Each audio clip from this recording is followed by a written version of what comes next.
All right, guys, welcome back to Football Dynasties. I'm your host, Dell. The running backs, top five. This was a hard list to do pre-draft.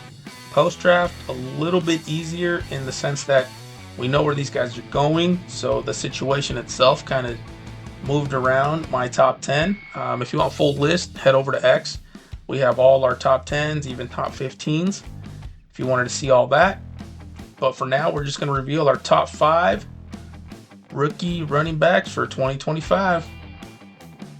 All right, guys, at number five, this was probably my favorite running back going into this draft. Iowa State's Caleb Johnson, third round pick of the Steelers. Now, run first team, I think, next season, right? They don't have their quarterback situation all figured out yet. So I think Tomlin and the guys over there are going to try to find a way to get the ball to the running backs a little bit more. Take some pressure off whoever ends up being the starter there. Najee Harris is gone, so all those touches are wide open.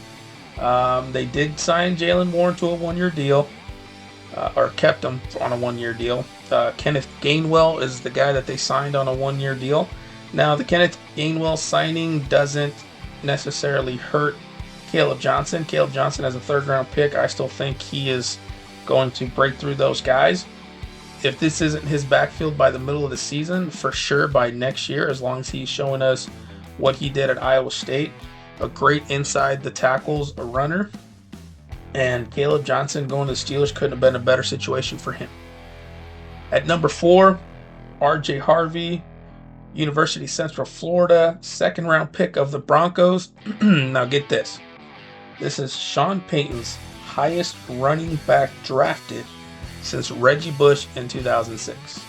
So this guy, Sean Payton, is looking at this guy and he's saying this is one of the dudes.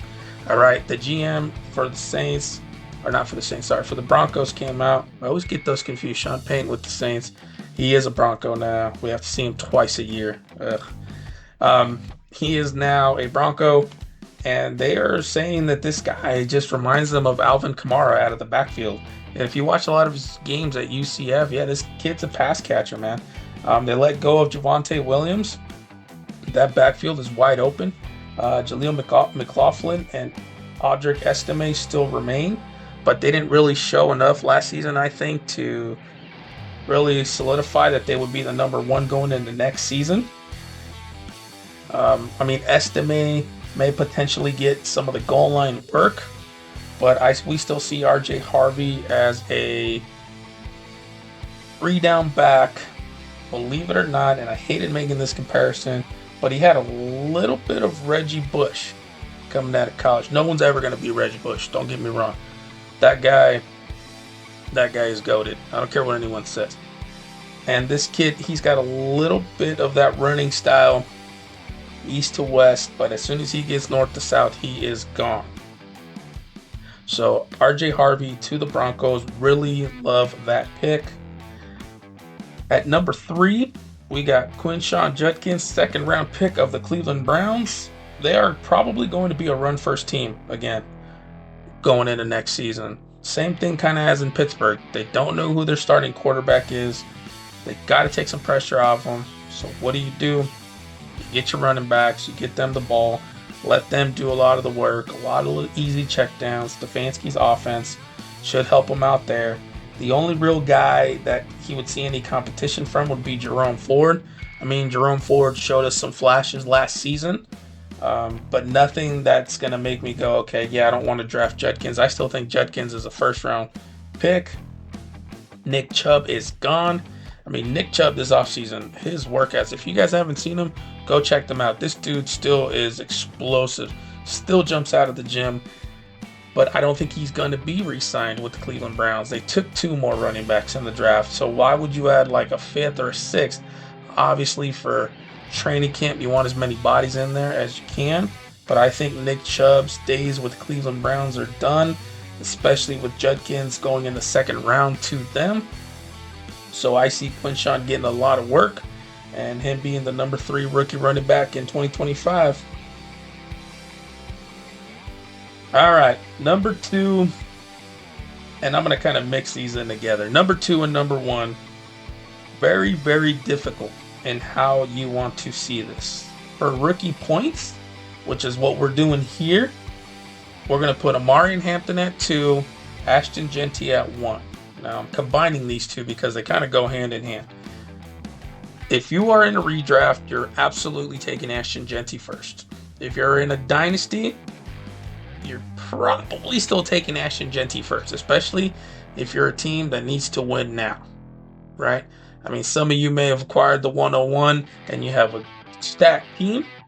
I would maybe lean towards taking Omarion Hampton, because I think in the long run, Omarion Hampton is just in a better situation with the Chargers. Harbaugh, it's Harbaugh ball, right? It's run, power run left, power run right, and we're going to run the crap out of this thing all day, every day.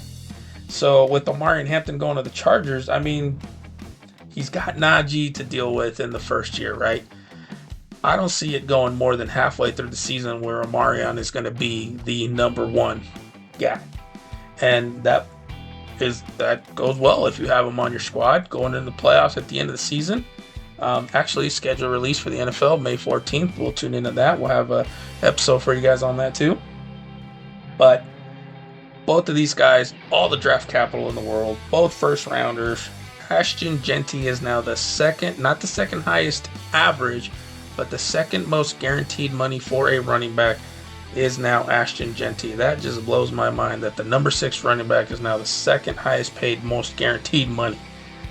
They got to pay these guys, man. I mean, what Derrick Henry and Saquon did last season is unbelievable. These guys are important to your team. And I think that the Chargers and the Raiders saw that and said, this is what we need. I mean, the Chargers, we needed an RB badly either way. The Raiders, Jeanty is going to be all volume. He's going to have Brock Bowers, Michael Mayer setting the edges for him.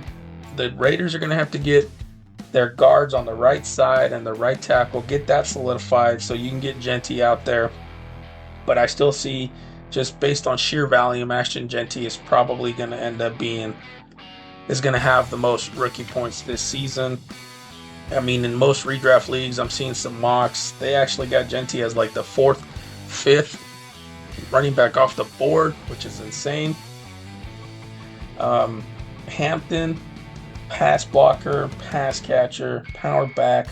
Jeanty, speed, power, yard after contact monster.